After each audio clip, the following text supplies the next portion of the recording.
ये कमाते रहो हमारा स्पेशल सेगमेंट है। इस दौरान हम लोग चर्चा करते हैं कुछ सेक्टर्स पर जो इंपॉर्टेंट लग रहे हैं, आगे मूवमेंट दिखा सकते हैं। कुछ टॉपिक्स भी राजेश सर बताते हैं कहां पर आप लोग दांव लगा सकते हैं, कहां पर अपॉर्चुनिटी है। बातचीत करेंगे। राजेश सर, सबसे पहला सवाल मेरा सेक्टर को ही लेकर है। आपकी तरफ से कौन से ऐसे सेक्टर हैं जो आने वाले समय पर दर्शकों के लिए प्रॉफिटेबल हो सकते हैं? देखिए, फार्मा सेक्टर पे ऑलरेडी ब्रेकआउट आया हुआ है, सभी में बुलिश मोमेंटम चल रहा है। तो फार्मा पे मैं बुलिश हूँ, किसी भी डिक्लाइन पे लेंगे। जो सीडीएमओ वाली कंपनियां हैं वो उसमें मेरी हॉट फेवरेट हैं। दूसरा सेक्टर जो मेरा रहेगा वो रहेगा केमिकल का, जो प्योर केमिकल प्ले है, आप वहां जा सकते हैं। और कुछ एक स्टॉक ऐसे हैं जो हमारे पंप से रिलेटेड हैं, जैसे रोटो पंप हुआ या शक्ति पंप हुआ, WPIL है, KSB पंप है। ये कुछ ऐसे काउंटर हैं कि जहां पर आपको आने वाले समय में भी अच्छा मोमेंटम देखने को मिल सकता है। जिस तरह हम वाटर की शॉर्टेज देख रहे हैं और अंडरग्राउंड वाटर की सबको जरूरत है, पानी निकाला जा रहा है, तो पंप्स की जो डिमांड है वो लगातार बढ़ने वाली है। तो ये चार सेक्टर ऐसे हो गए जो मुझे अच्छे लग रहे हैं। एक तो फार्मा, जिसमें CDMO स्पेशली, दूसरा स्पेशलिटी केमिकल, तीसरा मैंने अभी थोड़ी देर पहले बात की थी कि कमर्शियल की, और चौथा हो गया पंप्स। तो यहां मैं ज्यादा बुलिश हूँ। ठीक है सर, केमिकल सेक्टर का आपने जिक्र किया। ऐसे कौन से स्टॉक्स हैं जो आपके रडार में है? जैसे आपने पहले भी जिक्र किया शो के दौरान कि ये स्टॉक्स मेरे रडार में है, तो हम लोग जानना चाहेंगे सर कि केमिकल सेक्टर में अगर देखा जाए तो कौन से ऐसे स्टॉक्स हैं जो आपके रडार में है, लॉन्ग टर्म व्यू आपका है, पॉजिटिव व्यू नजर आ रहा है, बुलिश देख रहे हैं आप उन स्टॉक्स को लेकर? सर, एक एक काउंटर है NGL फाइन कैम। ये एक शो आता है सुबह आप ही के बोनस चैनल पे ही, ये वादा रहा, डिम्पी जी करते हैं वो जी। शो। तो उस शो में मैंने NGL फाइन कैम रिकमेंड किया था। 2400 के आसपास के भाव थे, उसके बाद काउंटर ने 3200 लगा दिया है। तो वो ओके। एक काउंटर है जहाँ पे फ्रेश मोमेंटम मुझे दिख रहा है कि अभी भी बहुत अच्छा है काउंटर। दूसरा एक काउंटर है इंडो बोराक्स, वो मैं आज की पिक में भी लेके आया हूँ, उसके लेवल्स मैं आपको बाद में दूंगा। देन उसके बाद आता है अल्काइल एमाइन, बालाजी एमाइन, एक FCL करके काउंटर है। तो ये कुछ ऐसे काउंटर है जहां पे आप नजर बना के रख सकते हो। बहुत अच्छा मोमेंटम चल रहा है, टर्न अराउंड दिखेगा आने वाले समय में और अच्छा रिटर्न देखने को मिल सकता है। सर, केमिकल सेक्टर की हम लोग बात कर रहे थे तो एक सवाल भी था परम जी का, परम प्रीत सिंह जी का, PCBL केमिकल लिमिटेड को लेकर। पूछ रहे हैं, अभी 317 का भाव चल रहा है, पूछ रहे हैं क्या फ्रेश बाइंग की जा सकती है? सर, PCBL के अंदर देखो, मोमेंटम इसमें भी कभी कभी आता है, बहुत ज्यादा डाउन साइड इसके अंदर ओपन नहीं है। 317 के आसपास इसका भाव है, मैं एक बार देख लेता हूँ थोड़ा सा। हाँ, देखो, अ, अपने सभी मूविंग एवरेजेस के ऊपर है। 318 का भाव दिखा रहा है कि कोई प्रॉब्लम नहीं है। ब्रेकआउट इसमें 330 रुपए के ऊपर आएगा, स्टॉप लॉस बनेगा 280 रुपए का। कोई घबराने की बात नहीं है, चार्ट सेटअप अच्छा है, हायर हाई हायर लो बन रहे हैं। 330 में आने वाले समय में निकाल देना चाहिए। आप इसमें 275, वेरी प्रिसाइज 275 का स्टॉप लॉस लगा करके होल्ड करो, बैठे रहो। ठीक है, बाजार भी खुल चुका है। अभी हम लोग देख रहे हैं, निफ्टी की बात की जाए तो 23,855 के करीब इस वक्त नजर आ रहा है। हल्की रिकवरी है, बहुत ज्यादा अभी यहाँ पर मूवमेंट देखने को नहीं मिल रहा है। हल्की रिकवरी आई है, क्या यहाँ से रिकवरी बढ़ेगी?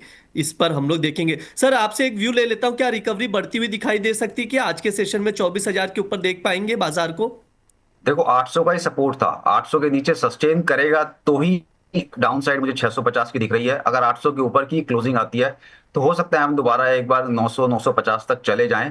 पर अदरवाइज फ्रेश ब्रेकआउट जो बाजार में मिलेगा वो अब 24,200 के ऊपर मिलेगा। रेजिस्टेंस रहेगा 24,000 24,050 के आसपास। तो अगर वहां तक चला जाता है तो अगर आपने आजकल या कल के फॉल में या आज मॉर्निंग में कुछ लिया है तो प्रॉफिट बुक कर लेना। जी। फ्रेश मंदी 800 के नीचे लेंगे, तब टारगेट होंगे 650, 23,650।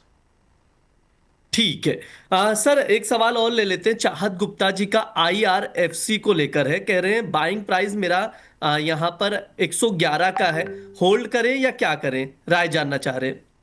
सर, इसमें OFS आ रहा है। अभी गवर्नमेंट ने 2% का अपनी हिस्सेदारी कम करने के लिए OFS अनाउंस किया है, तो इसलिए अभी कुछ बाइंग तो देखने को नहीं मिलेगी। हो सकता है काउंटर 87 85 तक भी चला जाए। आपने, एक तो लेवल आपका गलत था 111, और दूसरा ये काउंटर भी गलत था। अब आप इसमें फंस गए हैं तो कोशिश करो निकल जाओ, किसी दूसरी जगह चले जाओ, वहां रिकवरी आपकी जल्दी हो जाएगी। यहाँ से एग्जिट ले लोगे तो बेटर है, या कोई भी उछाल भी आता है आपको 96 97 अगर मिल जाए तो भी आप एग्जिट कर लेना। ठीक है सर, अब जिस चीज का दर्शकों को इंतजार रहता है, आपकी तरफ से टॉप पिक क्या रहेंगे आज के लिए, क्योंकि सर दर्शक लगातार कमेंट करते हैं, और स्पेशली ये शो सर जो कमाते रहो सेगमेंट है हमारा, इसको हम लोग अलग से चंक अपलोड करते हैं। बहुत हिट सेगमेंट है सर। दर्शक बहुत प्यार दे रहे हैं इस शो को। मैं जानना चाहूंगा आज के लिए सर टॉप पिक क्या है आपकी तरफ से। बहुत बहुत धन्यवाद। देखिए, जो जो स्टॉक्स इसमें रिकमेंड किए गए हैं उनका ट्रैक रिकॉर्ड अच्छा रहा है। ज्यादा समय नहीं हुआ हालांकि हमें करते हुए, अभी शायद 7वां 8वां दिन है, लेकिन स्टॉक्स के जो रिटर्न आ गए हैं वो बहुत अच्छा है। एक और अपडेट दे दूं, कुछ दिन पहले काबरा ड्रग मैंने रिकमेंड किया था, और आज काबरा ड्रग करीब करीब 14 से 15% ऊपर है।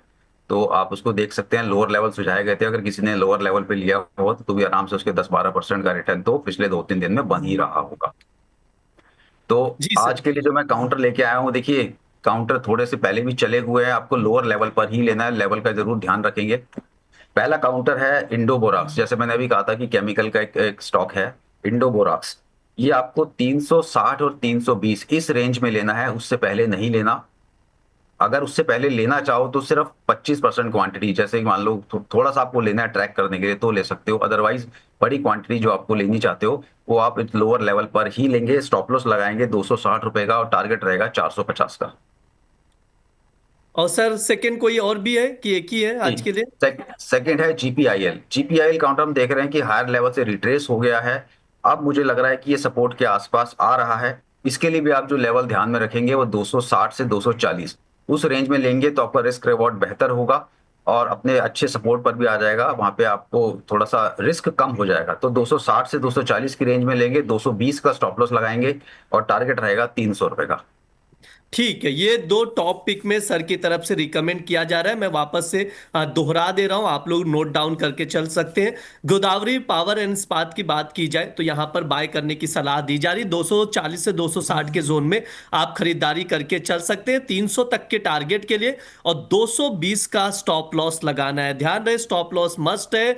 जो लेवल्स बता रहे हैं सर उसको जरूर आप लोग नजर में बिठाइए, नोट डाउन करके चलिए, और लेवल्स टू लेवल्स काम करिए। एक अच्छी अपॉर्चुनिटी नजर आ रही है, ये सर की राय है। इसके अलावा एक और शेयर है, उस पर भी आप लोग दांव लगा सकते हैं, देख सकते हैं, नोट डाउन करिए। Indo borax and chemicals limited. Sir ने केमिकल सेक्टर को लेकर काफी बुलिश भी हैं, तो और भी स्टॉक्स का जिक्र किया, लेकिन ये है टॉप पिक, नोट करिए। 360 से 320 पर लॉन्ग पोजीशन बनाई जा सकती है। टारगेट रहेगा 450 का, और यहां पर स्टॉप लॉस आप लोग लगाकर चल सकते हैं 260 का। तो ये दो टॉप पिक है, सर की तरफ से रिकमेंड किया जा रहा है, तो इसको आप लोग नजर में रखिए, नोट डाउन करके चलिए, और उसके अकॉर्डिंग रणनीति बनाइए। सर एक और अच्छा अपडेट देना लगा चाहूंगा ब्रिज जी। जी।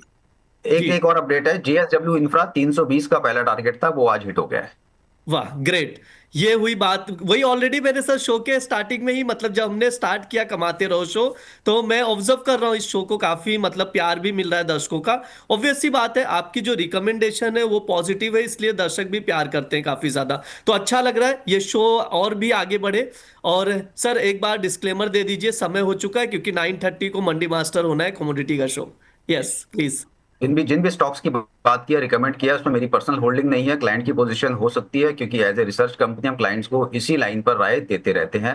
कोई भी ट्रेड लेने से पहले अपने वित्तीय सलाहकार की राय जरूर ले लें, बिना स्टॉप लॉस के काम ना करें, और मार्जिन फंडिंग की जो फैसिलिटी है वो इस्तेमाल ना करें। जो अपना पैसा है वही लगाएं, और किसी भी स्टॉक में अपने टोटल कैपिटल का 2% या 2.5% से ज्यादा किसी भी एक स्टॉक में ना लगाएं। Thank you. जी बिल्कुल, बहुत बहुत शुक्रिया सर समय देने के लिए, बातचीत करने के लिए। काफी अच्छा लगता है आपसे बातचीत करके। आज के लिए सेम बहुत हियर। बहुत धन्यवाद। अब सर कल मुलाकात होगी। शुक्रिया सर।